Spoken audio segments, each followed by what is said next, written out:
¿Estás cansado o cansada de una falta de liderazgo real en tu entorno personal y profesional? ¿Has tenido jefes o personas en tu entorno de las que has aprendido más qué no hacer para liderar a otros que sobre lo que hacer? ¿No crees que ya es hora de llevar a nuestras instituciones y organizaciones un liderazgo real, eficaz y ético que permita a los líderes alcanzar objetivos pero también generar un impacto positivo en las personas? No podemos cambiar lo que hacen los demás, pero sí podemos iniciar ese cambio en nosotros mismos. Por eso, en el vídeo de hoy quiero traerte los 8 conceptos psicológicos básicos que a mí me parecen fundamentales para ejercer un liderazgo eficaz, útil, ético sobre las personas que nos rodean a nivel personal y profesional. El último es súper importante, así que no te lo pierdas. Soy Jesús Soler, he sido militar los últimos 15 años y actualmente ayudo a líderes intermedios de todos los sectores a mejorar su liderazgo personal y profesional y a gestionar mejor sus equipos. Si este contenido te gusta, suscríbete ahora, envíalo a ese jefe tóxico, esos compañeros que creas que puede servirles, o también a ese núcleo de recursos humanos que te gustaría que lo implantara en tu organización. Y ahora, sin más, empezamos. El primer concepto psicológico del que te quiero hablar hoy es del efecto Pigmalión, o de su contrario, el efecto Golem, y de lo que se deriva de estos dos, que es la profecía autocumplida. El efecto Pigmalión básicamente lo que dice es que las creencias que nosotros tenemos sobre otra persona condicionan su comportamiento y hacen que se adecue a lo que nosotros creemos de esa persona. Es decir, si nosotros pensamos que una persona es vaga, vamos a pensar y actuar de tal forma que se lo vamos a demostrar a esa persona, y esa persona va a adecuar su comportamiento a esas creencias que nosotros tenemos de ella. Esto se ve muy claro, por ejemplo, en una pareja en la que una de las dos partes es muy celosa. Esos propios celos, esa forma de pensar y de desconfiar de esa persona, hace que actúe en esa línea y por tanto que provoque eso que tanto temía, que es que esa persona, por ejemplo, le deje, ¿vale? Esto sería una profecía autocumplida de una persona que a base de celos o esa actuación, esos pensamientos celotípicos provocan que esa persona lo deje, ¿no? Bueno, pues esto también se ve muy claro en el trabajo, ¿no? Esas personas que desconfían de su equipo o de las personas o del potencial de las personas y el resto de personas adecúa su comportamiento a esas creencias. Incluso es probable que a ti te haya pasado a nivel profesional que si estás con un jefe que no confía en ti, disminuyen, digamos, tus capacidades y tu rendimiento, tus capacidades mentales, digamos, y tu desempeño. Y en cambio, si estás con uno que confía en ti, que te otorga confianza, seguridad, seguramente actúes a un desempeño muy superior. Esto viene la mitología griega nos lo enuncia con Pigmalión, que era un escultor que talla una estatua, ¿no? Tanto deseó Pigmalión que esa estatua se convirtiera en realidad que Afrodita le concede el deseo y a base de desearlo mucho, esa estatua se convirtió finalmente en persona, ¿no? Bien, esto que nos demuestra la mitología griega ya hace muchos años, lo demostraron los experimentos de Rosenthal y Jacobson, en los que cogieron a 3 grupos de estudiantes y profesores y a unos les hicieron pensar que tenían un alto desempeño, a otros que tenían un bajo desempeño y luego un grupo de control para medir, ¿no?, los resultados. En definitiva, lo que se llegó a las conclusiones que se llegaron en ese estudio, que se ha repetido posteriormente y de los que hay muchos más posteriores, es que a los alumnos que se les había dicho y a los profesores que se les había dicho que tenían un alto desempeño y por eso los separaban del grupo, y a los que tenían un bajo desempeño obtuvieron calificaciones acordes a eso, ¿vale? Esto se debe a muchos factores, pero básicamente a que la confianza o la creencia que tenían los profesores y los alumnos de que rendían a un alto nivel les hacían pensar y actuar en el sentido de dedicarles más tiempo, de confiar más en sus capacidades, etcétera, y esto provocó que los resultados se produjeran, ¿vale? Esto es lo que se conoce como profecía autocumplida, como hemos dicho en cualquiera de estos ejemplos. Lo contrario sería el efecto Golem, ¿vale? Lo que se conoce como efecto Golem, que es todo lo contrario. Pensamos mal de una persona y esa persona adecúa su comportamiento y su pensamiento a nuestras creencias y por tanto los resultados que obtiene son eso que tanto temíamos. Bien, hasta aquí bien. Quiero compartirte una historia que me ha pasado a mí, personalmente, en mis equipos de trabajo, en mis unidades, cuando mandaba una de las unidades, y es que yo tenía un teniente, uno de mis tenientes, tenía no muy buena fama, ¿vale? O sea, no tenía muy buena fama en cuanto a su desempeño, en cuanto a sus capacidades en el entorno militar, ¿no? Digamos, tanto técnicas como morales a la hora de ejercer ese liderazgo sobre las personas. Esta persona llevaba muchos años ejerciendo el liderazgo de esa forma y nadie le había dicho que tenía mucha capacitación técnica, pero que le faltaban ciertas cosas a nivel personal, ¿no? Entonces, un día lo cogí y le comenté todas esas cosas que no me parecían bien. Esta persona me agradeció de corazón que le diera ese feedback, porque nunca nadie le había dicho que esta persona tenía muy altas capacidades, ¿vale? O sea, era una persona muy inteligente. Y en el momento en el que le transmití estas pequeñas cosas que podía mejorar, esta persona pegó un cambio radical y empezó a adecuar su comportamiento mucho más a lo que se esperaba de él. Era una persona muy racional y por tanto necesitaba una justificación racional que le dijera qué es lo que estaba haciendo mal, porque él sabía que algo estaba mal, pero no sabía exactamente qué era. Y aquí suceden dos cosas. Una, los jefes básicamente te etiquetan y dejan de darte feedback para que tú puedas mejorar. Entonces, si nosotros confiamos en las personas y en que pueden cambiar, vamos a darles ese feedback que necesitan para hacer los pequeños ajustes que les lleven al resultado. Y otra parte es una atribución negativa de la corrección. Muchos jefes tenemos una atribución negativa a lo que es el acto de corregir. Pensamos que es algo malo, cuando realmente es retirar las piedras del camino, es darle feedback a esa persona. Por supuesto, también tenemos que estar abiertos a que las personas se acerquen a nosotros y que nos digan nuestros propios errores o nuestras propias carencias, ¿vale? Pero el dar ese feedback no es nada malo, es simplemente quitar las piedras del camino para alcanzar el resultado. Así que vamos a reinterpretar el significado que le damos a la corrección para que ésta sea positiva. El segundo concepto que te quiero transmitir aquí, que es muy importante, es la teoría de la mente. Y es que todos tenemos la capacidad de deducir, de leer las intenciones y las creencias de los demás y adecuar nuestro comportamiento a eso. Te pongo un ejemplo. Si estamos en un entorno social, en un grupo de amigos, en el que la mayoría de las personas piensan que un determinado pensamiento, una forma de pensar, una ideología o una forma de actuar es correcta, nosotros vamos a actuar nuestro comportamiento para que sea lo más prosocial posible, es decir, que se adapte lo más posible al grupo. Esto es muy importante a nivel social porque nos va a permitir actuar o no actuar de acuerdo a lo que el grupo cree que es correcto o incluso separarnos de esa actuación. Pongo un ejemplo. Imagina que estás en un grupo en el que dos personas entablan un conflicto, una discusión, y como a nadie le gusta el conflicto, intentamos suavizar esa situación y resolverla nosotros, ¿no? Intervenir para resolver la situación. En vez de eso, te animo a convertirte en un observador, en salirte de ese esquema de intervención, ¿vale? Y que nos convirtamos en un observador de situación, en unos observadores de situaciones, que aprendamos a ser esos observadores de situaciones, de tal forma que nos aislemos de la intervención y de esa reacción emocional que quizá nos provoca el conflicto. También puede servirnos en cualquier discusión. El aislarnos, el convertirnos en una tercera persona que observa la situación desde fuera, ya sea en una discusión entre amigos, ya sea en una conversación nosotros que tenemos difícil con una persona que ha venido con determinada agresividad, o una conversación difícil, una negociación difícil. El observarla desde una tercera persona, desde esa posición del observador, nos puede hacer aislarnos a nivel mental y emocional y poder responder de una mejor forma. O incluso no meternos en todos los fregados, ¿no?, que decimos en España. Es decir, no intervenir en una discusión que ni nos va ni nos viene y por tanto dedicarnos a observar la situación para poder dar una mejor respuesta, o quizá intervenir en el momento correcto y no en el primer momento en el que queremos evitar el conflicto, o incluso dejar a las personas que resuelvan sus conflictos de forma saludable, que no pasa nada, y no intervenir y no ser nosotros los que tenemos que poner paz, ¿vale? Nos puede dar, en definitiva, las herramientas para dar una respuesta adecuada a una determinada situación que nos provoca una reacción emocional. Tercer concepto de hoy, teoría X e Y de McGregor. Básicamente esta teoría lo que dice es que hay jefes X y jefes Y. Los jefes X son aquellos que piensan que las personas son vagas por naturaleza y que necesitan un control exhaustivo de sus acciones. Y los jefes Y, por el contrario, creen que las personas buscan su propia autorrealización y que actúan lo mejor que saben ante todo cometido o situación. Por eso, estos dos puntos de vista, estas dos perspectivas pueden cambiar radicalmente los resultados que obtenemos con nuestro equipo. Por esa profecía autocumplida que hablábamos al principio, si confiamos en las personas, esas personas van a rendir a un mayor desempeño que si no confiamos en ellas. ¿Cómo podemos convertirnos nosotros en esos jefes sí, ¿no?, que es lo que todos querríamos? Pues básicamente confiando en el potencial de las personas, ¿vale? Yo tengo una teoría que es la teoría del cachorro y el león, y es que muchas veces cuando nos llega un miembro al equipo nuevo, sin mucha experiencia profesional, sin mucha experiencia vital, con pocos conocimientos técnicos quizá, pues lo vemos como ese cachorro que acaba de llegar, y por tanto, tanto nosotros como nuestros jefes, como nuestros antiguos, lo tratan como ese miembro del equipo que no tiene ni idea, ¿no? Y le hace buscarse la vida y lo tratan de una determinada forma que hace que esa persona se comporte de esa determinada forma.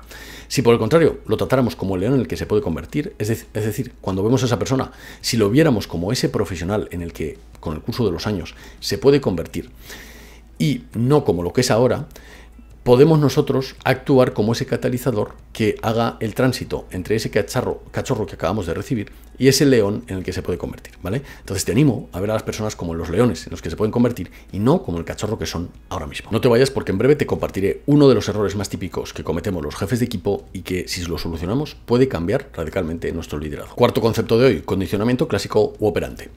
Básicamente hay dos autores aquí que te voy a comentar. Uno es Pavlov, con sus experimentos del perro de Pavlov, y el otro es Skinner, ¿vale?, con su condicionamiento operante.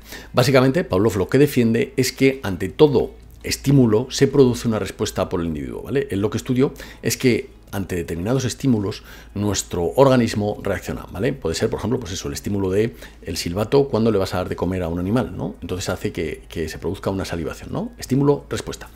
Y Skinner aumentó este estudio, digamos, lo amplió y metió las recompensas posteriores. Es decir, ante un estímulo se produce una respuesta y después, si lo recompensas positivamente porque ha hecho la respuesta adecuada o lo recompensas negativamente porque no ha hecho la respuesta adecuada, vamos a obtener comportamientos y hábitos generados distintos.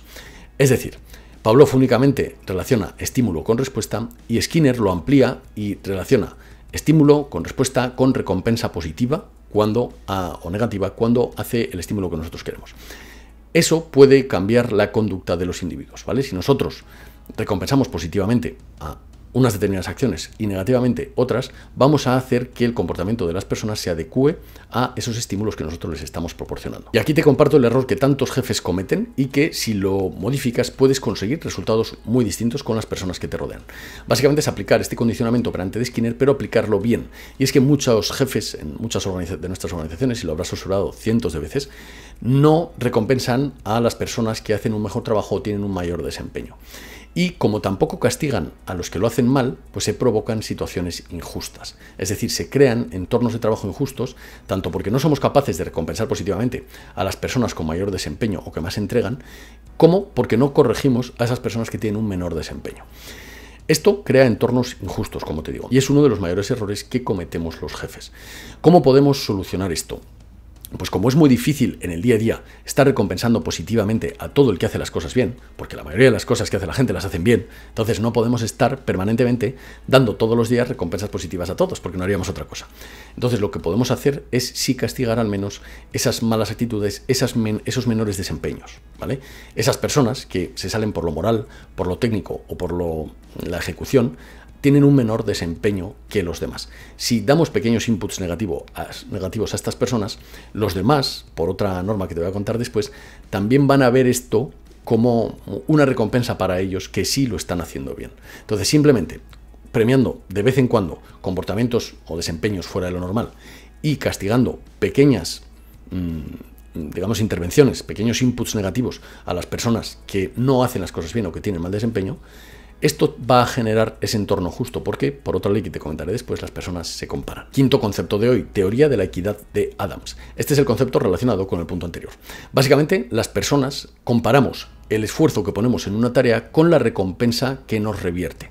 Y no solo en nosotros, sino también en las personas que nos rodean. Es decir, en el entorno profesional, los equipos de trabajo y los individuos se comparan el trabajo que dedican ellos y la recompensa que obtienen y el que dedican los demás y la recompensa que obtienen.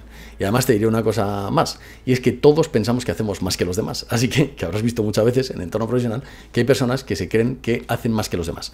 Bueno, pues esto a mí me ha pasado cientos de veces. Y es que todos lo hacemos, es decir, todos comparamos el esfuerzo que le ponemos a una tarea, la recompensa que nos trae y también lo mismo en las personas que nos rodean. Y para ilustrarte este concepto quiero compartirte una historia que me sucedió en una misión internacional.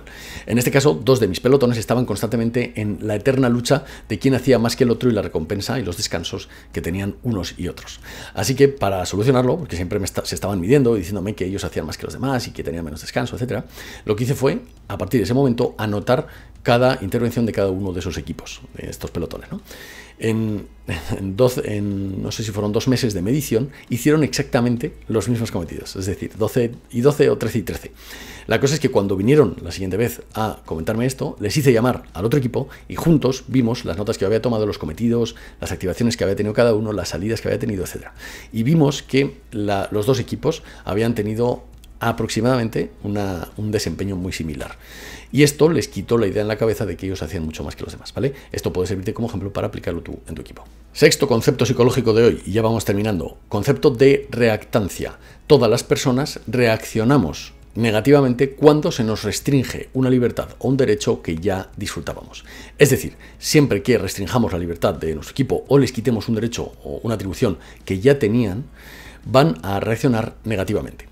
Por esto es tan importante dar autonomía a las personas. Si una persona está acostumbrada a tener cierta autonomía para trabajar o le gustaría tenerla y nosotros le restringimos permanentemente esa autonomía, esa libertad, esa capacidad de decisión, esa capacidad de hacer las cosas a su forma, vamos a provocar esta reactancia, ¿vale? Esto se ve muy claro, por ejemplo, con los derechos civiles. Si tienes un determinado derecho civil y de repente un gobierno te lo coarta o te lo quita, eso va a provocar la reactancia en la población. Y también con las libertades, ¿no? Si tenemos una determinada libertad o un derecho y alguien nos lo quita o nos lo arrebata, eso provoca una sensación o una reacción, valga la redundancia, de reactancia, ¿vale? Así que aquí te dejo este ejemplo para que lo apliques con tus equipos. Y no te vayas porque en breves viene el octavo punto, que es de lo más importante que te vas a encontrar en este episodio. Séptimo concepto de hoy: sesgo de consistencia y sesgo de singularidad.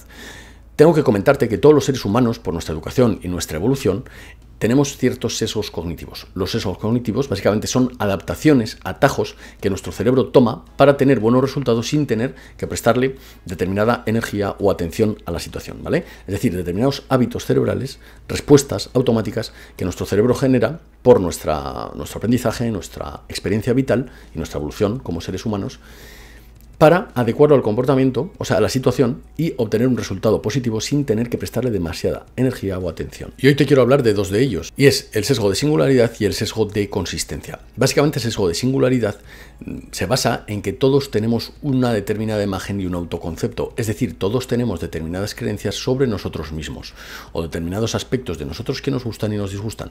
Una autoimagen que nosotros mismos nos generamos de nosotros, ¿vale? Si en algún momento determinado del día a día nosotros atacamos al sesgo de singularidad de la persona, es decir, a esas creencias que la misma persona tiene sobre sí misma, vamos a provocar una reacción negativa en esa persona. Y también tenemos todos el sesgo de consistencia, y es que todos queremos ser consistentes, digamos, con lo que pensamos y lo que creemos y lo que hacemos.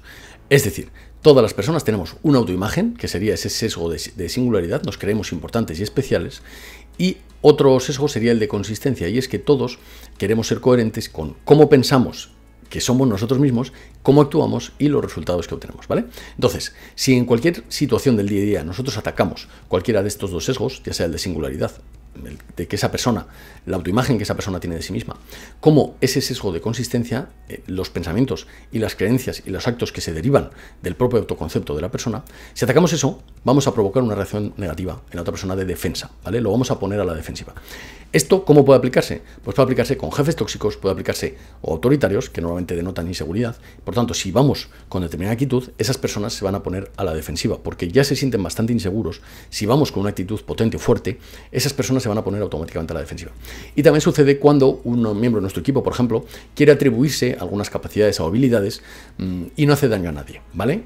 Te pongo un ejemplo. A mí me ha pasado cientos de veces que alguno de los miembros de mis unidades se creen que tienen ciertas habilidades, ¿no? Y te vienen como para que les eches unas pocas de flores.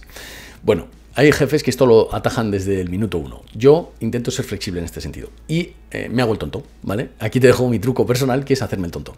¿Cómo hago esto? Pues básicamente disimulo como si no supiera que esa persona no tiene esa atribución o esa habilidad, y le hago seguir pensando, seguir sintiéndose coherente con lo que él cree que sabe, ¿vale? Esto me ha pasado muchas veces, sobre todo con personas que tienen ciertos aires de grandeza o incluso cierta inseguridad y quieren que tú le reafirmes un poco esa creencia que tienen de que tienen una determinada habilidad, ¿vale? Pues yo lo que hago es asentir y darle la razón en que tienen esa determinada habilidad y que lo han hecho muy bien, ¿vale? Y eso potencia a las personas y no la resta. Si tú vas en contra de ese sesgo de consistencia, se van a poner a la defensiva. Si lo potencias o te haces el tonto y simplemente disimulas y les haces ver y les animas, les felicitas por ese éxito que han tenido, por eso que han hecho bien, ¿vale? Pues van a sentirse muy motivadas y potenciadas, ¿vale? Aquí te dejo este pequeño truco por si te sirve. Y el octavo concepto y último de hoy, y uno de los más importantes, como te he dicho, es el sistema dopaminérgico y cómo usarlo a nuestro favor. Mira, todos los seres humanos, por nuestra evolución, tenemos un sistema que nos acerca al placer y nos aleja al dolor, ¿vale? Es un sistema de recompensa a nivel cerebral que lo que hace es darnos un subidón de dopamina cuando hacemos algo que nos produce placer y nos provoca sensaciones negativas, digamos, cuando hacemos algo que nos provoca dolor. Y esto hace que nos acerquemos más al placer y nos alejemos del dolor. Esto es común a muchos animales y también a los seres humanos. ¿Qué pasa si nosotros a una persona le proporcionamos placer, que no tiene por qué ser físico, cuando se acerca a nosotros? ¿Y qué pasa si le proporcionamos dolor? Pues que esa persona va a acercarse o alejarse de nosotros, va a querer estar cerca de nosotros para absorber o va a querer estar lejos. Si usamos este sistema dopaminérgico a nuestro favor, vamos a conseguir que las personas quieran acercarse a nosotros, estar cerca, pasar tiempo con nosotros, y si lo usamos en contra, vamos a provocar que las personas se alejen de nosotros. ¿Cómo sucede esto en el entorno profesional? Y seguro que lo has vivido. Pues esos jefes que cada vez que alguien comete un error le castigan constantemente. O incluso, aunque simplemente no ha cometido un error, pero simplemente ha hecho las cosas distintas a como ese jefe esperaba y le castiga. También esos jefes que buscan culpables de forma permanente o que acercarse a ellos es un suplicio porque cada conversación con ellos provoca una reacción negativa en nosotros. Esos jefes que dan latigazos de forma permanente, castigan, buscan el error, lo que provocan es que la gente se aleje de ellos. Y cuando han intentado 5 veces darles feedback, aportar al equipo, proporcionarle una idea alternativa a lo que él está pensando, castigan a la gente y por tanto los alejan. Es decir, a la 5ª vez la persona dice, oye, no te ayudo más, tú solo te estrellarás, ¿no? Entonces, ¿cómo podemos evitar esto nosotros en las personas que nos rodean, en nuestro equipo de trabajo, en nuestra familia? Pues básicamente que cuando se acerquen a nosotros sea una aportación de placer. Y este placer no tiene por qué ser físico, ¿vale? Que también si tienes una relación romántica. Pero básicamente aportándoles placer intelectual y emocional. Es decir, templanza, calma, sabiduría, conceptos nuevos, desarrollarlos técnicamente, es decir, conocimiento técnico o conocimiento moral, que les guste nuestro punto de vista, que estemos formados en muchos aspectos y podamos dar un punto de vista formado, razonado de las cosas, o incluso que tomemos buenas decisiones, ¿vale? Todo este abanico de cosas, el aportar estabilidad emocional, calma, tranquilidad, buenas decisiones, conocimiento técnico o conocimiento moral, intelectual, lo que sea, va a provocar que las personas se acerquen a nosotros y lo contrario, el castigo va a provocar que se alejen. Esto no quiere decir que no tengamos nuestros momentos de corrección, de decir las cosas que se han hecho mal, etc. Pero si conseguimos que las personas quieran estar cerca de nosotros, vamos a conseguir una influencia natural positiva.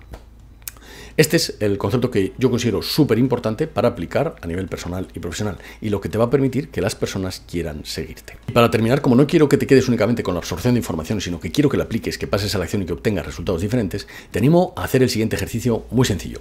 Dibuja en un trozo de papel 3 columnas. En esas 3 columnas vamos a colocar los 8 trucos psicológicos que te he comentado aquí y luego en otras 2 columnas cómo aplicarlo a tu vida y cómo aplicarlo a tu trabajo. Es decir, 3 columnas, truco psicológico, cómo aplicar ese truco en la vida y cómo aplicar ese truco en el trabajo. Este simple hecho de pasar de ideas a aterrizarlo en un papel, de cómo aplicarlo a tu caso concreto, puede proporcionarte resultados muy diferentes. Te animo a aplicarlo, a realizarlo y que me cuentes si te ha servido o no. Y ahora la pregunta es para ti. ¿Crees que estos trucos pueden servirte en tu día a día personal y profesional? ¿Te ha gustado alguno en concreto y quieres que profundice más en alguno de ellos? Déjamelo en comentarios y te leo.